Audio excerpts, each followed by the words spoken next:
Hi dear friends and subscribers, welcome to the Cricket Happening Show once again with your host Ram, and well, I'm going to talk about the third one-day international which finished with India staging one of the most successful chases ever on Sri Lankan soil by usurping a total of 285 that Sri Lanka made batting first. I'll talk about that, and then I will also talk about I will just cover the close of play score in the first Test match today, being the fourth day between New Zealand and West Indies, after West Indies took a very big lead of 171 runs and then knocked off 3 wickets of New Zealand towards the close of play on the fourth day. Essentially reducing them after they wiped off the arrears, but they were left with 7 wickets in hand and 28 runs in the lead. I'll be talking about that.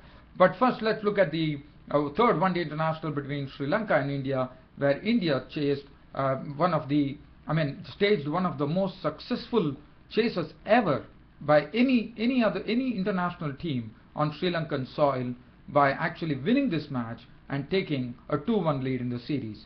Well, if you look at the match here, both the teams, if you really analyze the match, it was Sri Lanka who batted first, making 286.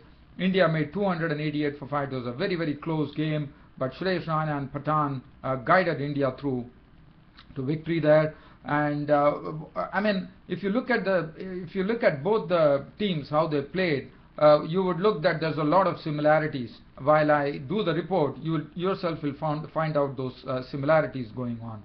Well, just talking about the game here, it was the Sri Lankan captain Mahela Jayawardene winning this toss at the R. Premadasa Stadium here in Colombo, and Sri Lanka batted first. Well, Sri Lanka did not have, in fact, Sri Lanka had a horrid start to their innings, as the first to go was Tilagatne Dilshan, who actually had played the ball. He had just tried to put the ball near, and he didn't know where the ball had gone. He was going for a single, but he didn't notice that the ball had bounced and actually hit the stumps, and the bails had fallen, and Zahir Khan was smiling. So Tilagatne Dilshan was the first wicket to go, clean bowled by Zahir Khan for 4.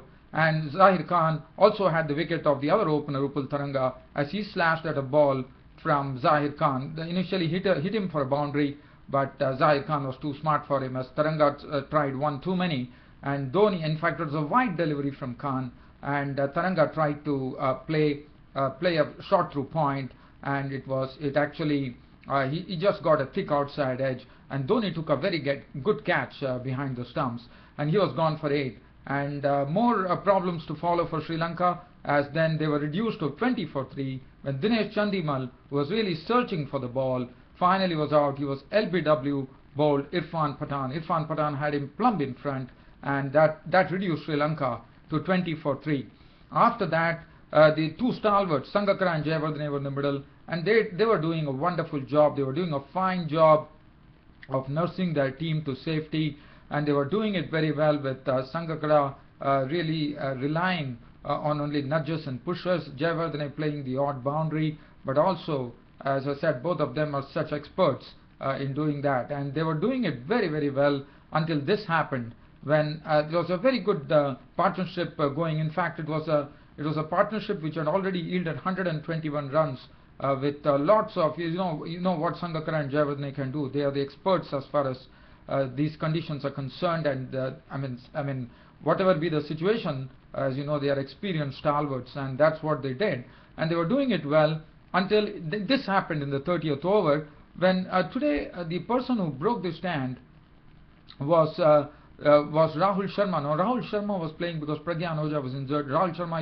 he was there in the news for the wrong reasons, but probably has been cleared, and so Rahul Sharma, the right arm leg spinner, played, and probably was played because of the bounce in the pitch, and he broke that very worrisome stand for India when Mahela Jayawardene was gone. LBW bowled Rahul Sharma for 65, 79 balls with 5 fours, and in came Angelo Matthews to join Sangakkara. Sangakkara was dealt a blow on the hand by Ashok Dinda, who played today. And Ashok Dinda, in fact, Umesh Yadav has been very costly in the previous 2 matches. So today was replaced by Ashok Dinda, and Ashok Dinda normally has a very good, he has a good bouncer, and he uses it very well. Probably sometimes he makes it all the more predictable by bowling a lot of bouncers in over. But one of those bouncers actually hit Sangakkara smack on his finger, I suppose, and Sangakkara, unfortunately, I mean, he was still there, making 73 runs of 95 balls with 5 fours, but he was a victim of Dinda as he got caught by Kohli. He played a very loose shot at the bowling of Dinda. Dinda bowled a slower ball, and Sangakkara was gone, and that made the score 182 for 5. And Sangakkara unfortunately wouldn't be able to take any further part in this series, as he has been ruled out with a fracture, which is very, very unfortunate for Sri Lanka. In fact, as you know, the Sri Lanka Premier League is also going to start, and it is it's a real shame that Sangakkara, whether Sangakkara would be able to really play. It remains to be seen. But 182 for 5 in the 30th over, and India probably would have fancied that they could really wrap this up or something like that. But well, Angelo Matthews, the all-rounder, played a very quick and brisk innings, I would say, because this partnership, they had an unbeaten 104-run partnership for the 6th wicket, and with Angelo Matthews, as I said, it was a brisk innings from him of 71. He was giving himself room to smack the ball through the offside. If it was on the leg side, he used to flick it away. And Jivanta Mendes was also showing lots of aggression. Today he was into the side, Jivanta Mendes, and he was in the place of Lahiru Thirimani, and he contributed very well. In fact, Angelo Matthews had an unbeaten 71 to his name of 57 balls with 5 fours and 1 6, and Jivan Mendes had an unbeaten 45 to his name of 40 balls with 3 fours and 1 6, and Sri Lanka reached a score of 286 for 5 in their 50 overs. Always going to be a very hard target for India. Look at the bowling figures: 2 for 39 for Zahir Khan of his full quota. Irfan Pathan 1 for 59. Dinda was costly, but he took those important wicket of Sangakkara. 1 for 76 for him. Rahul Sharma 145. None for 50 for Ravichandran Ashwin. Sehwag bowled 1 over, none for 3, and Rohit Sharma 1 over for 4 runs.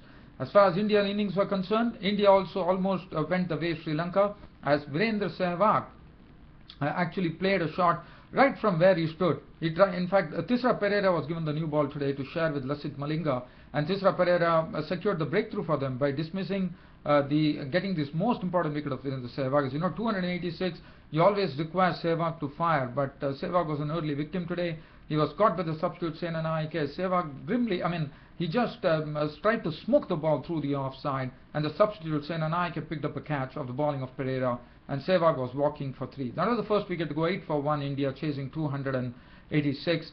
And then Gambhir and Kohli then started playing. Gambhir was playing some very good strokes. He was also attacking. He was chipping the ball in the power play overs. And Gambhir, as you know, he keeps things busy by getting some quick singles. And Virat Kohli was an able partner. He was also doing a wonderful job there. And Virat Kohli was looking good. The 2 boundaries that he hit was done with absolute precision. And this partnership had already yielded a 105-run partnership very quietly in the 21st over, when Virat Kohli was the victim, as was caught and bowled by Herat for 38 of 65 balls with 2 fours. And then Mahendra Singh Dhoni promoted himself in the batting order, came up the order and stayed with Gambhir, and contributed 31 runs of 49 balls with 1 4.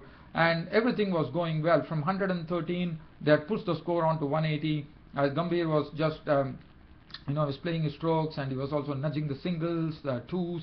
And as you know, Gambhir and Dhoni also, they are all good runners between the wickets, so singles and twos were not a problem. It was coming all along, and India were doing well at that stage, 180 for 2 at that stage. And suddenly Malinga was into the attack, and Malinga, actually that was the batting power play where Malinga was brought in, and Malinga struck big, because what he did is he actually had Mahendra Singh Dhoni with a beautiful Yorker absolutely speared on to the off stump, and Dhoni missed it, and he was gone for 31.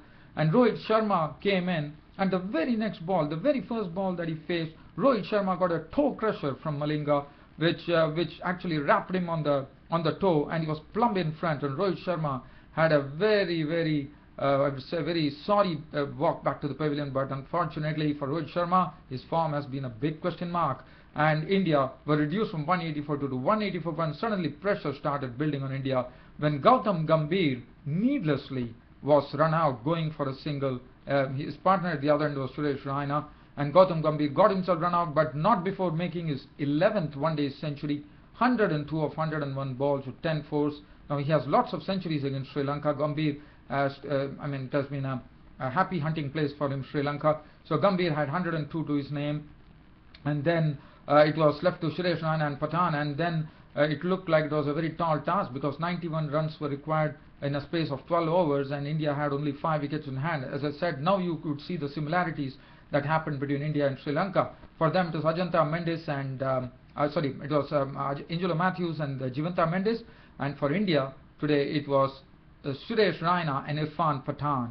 Suresh Raina went on to make 65 runs. In fact, as I said, 12 overs, 91 runs. As the pitch was playing okay, there was not a problem, barring the early swing and seam movement that Zahir Khan and Irfan Pathan got early in the morning today, early in the match. And Suresh Raina, well, he started playing some beautiful strokes. He's known for that. If you ball it on the offside, he will. He has that stroke which he hits it beautifully on the offside. Whether it's on leg, he can pull you. As you know, his mid wicket is his favorite area. And Irfan Pathan showing his batting skills today, just working the ball, giving the strike to Raina, and Raina also hit a beautiful 6 over long off of the bowling of Lasith Malinga, and both of them took India to victory in the 50th over, with Suresh Raina unbeaten on 45 balls with 6 fours and 1 6. And Irfan Pathan will be very happy with this knock of his. He had an unbeaten 34 to his name of just 31 balls with 3 fours, and this is what an all-rounders can do. So you could see the similarities between the Indian and Sri Lanka innings.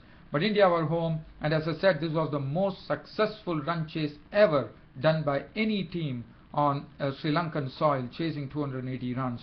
So as far as the bowling figures were concerned, Malinga 10, India went 2 up in the series. The man of the match went to Suresh Raina for his very, very good knock. 10 overs no made in 2 for 60 for Lasith Malinga, costly. Pereira 1 for 57. Udana once again costly, 6 overs for 42. None for 49 for Angelo Matthews. Herat bowled very economically, 9 overs for 36 runs. 3 overs for 14 for Dilshan, and Mendes bowled 4 overs no made and 1 for 19. So now we go on to the 4th one-dayer, which is on 31st of July. Now I'm hoping that there is some probably there's not much time, so I'm going to give you a quick update here between West Indies and New Zealand. West Indies made 522 all out, taking a 171 run lead today. The contributors being Narsingh Devanarayan 79 with 10 fours and 1 6 and 10, and Darren Sammy, the captain, contributing 50 runs of 80 balls with 4 fours and 3 sixes. West Indies made 522 all out, 3 for 134 for Chris Martin, the best bowler. And as far as New Zealand were concerned, well, New Zealand had contributions from Martin Guptill today, who made 67 with 7 boundaries. Flynn made 20 with 3 boundaries. Brendan McCullum contributed 84 with 8 boundaries. But they were doing their job. They wiped off the arrears of 171 runs, and they closed at 199 for 3 on the 4th day, with Ross Taylor not out on 11 and Neil Wagner, the 9th watchman, debutant, not out on 4. The bowling, well, Sunil Narine was the wicket taker today. He had 2 wickets. He also had got the breakthrough by getting Flynn's wicket, who was out for 20. And as you know, tomorrow is the final day of this particular match, as you know. And well, one hopes because there's not much in the pitch, there's not much demons in the pitch. And Sunil Narine, yes, definitely is getting the ball to kick. As I said, Sunil Narine might be the key. 28 for 3. If West Indies could wrap up some quick wickets before lunch and put the pressure on New Zealand, probably West Indies will be chasing probably a small target. As I said, I didn't have time because of this. YouTube is ending in 15 minutes. I just have only 1 minute to go. That's it from me, your host Ram, for the show for today. See you all tomorrow. Thank you.